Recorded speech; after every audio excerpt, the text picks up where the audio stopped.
So we just finished up our ultra bold video on this 1994 Chevy K1500 pickup. I went ahead and I replaced all the lamp assemblies with some brand new ones from 1A, and of course I wanted to make sure that I used LED bulbs so I could be seen as far as possible. Unfortunately, with directionals, if you replace them with LEDs, you're gonna get hyper flashing, and we need to figure this out.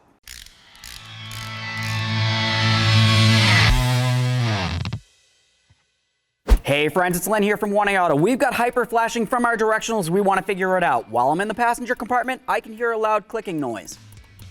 I'm going to continue on. I'm going to follow and see if I can find that clicking noise. I'm just going to feel around, and right here is where my directional relay is. How can I tell that this is the one? I'm holding onto it and I can feel it clicking underneath my fingers. I'm going to go ahead and turn off the key power and remove it.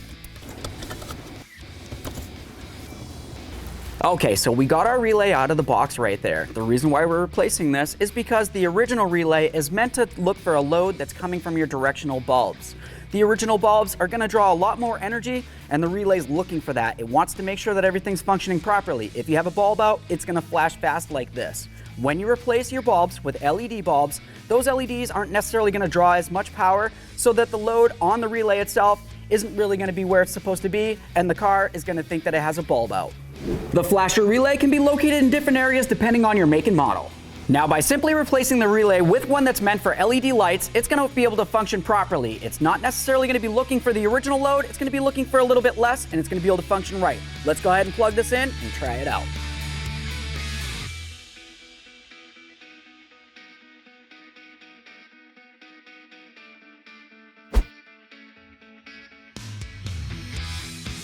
On my relay, I can even use a knob to adjust the speed of the directional. Let's go a little faster. Now, if you didn't want to do it the easy way and replace your relay, of course you can get yourself a whole bunch of resistors that look like this and tap into your wiring harness. To fix this using inline resistors, you're going to have enough of them for each bulb, and you're going to need a test light to test the circuits. Remove your lamp assembly. Test your wires to find the ground and positive for your directional. Splice in your resistor between your power and your ground wire.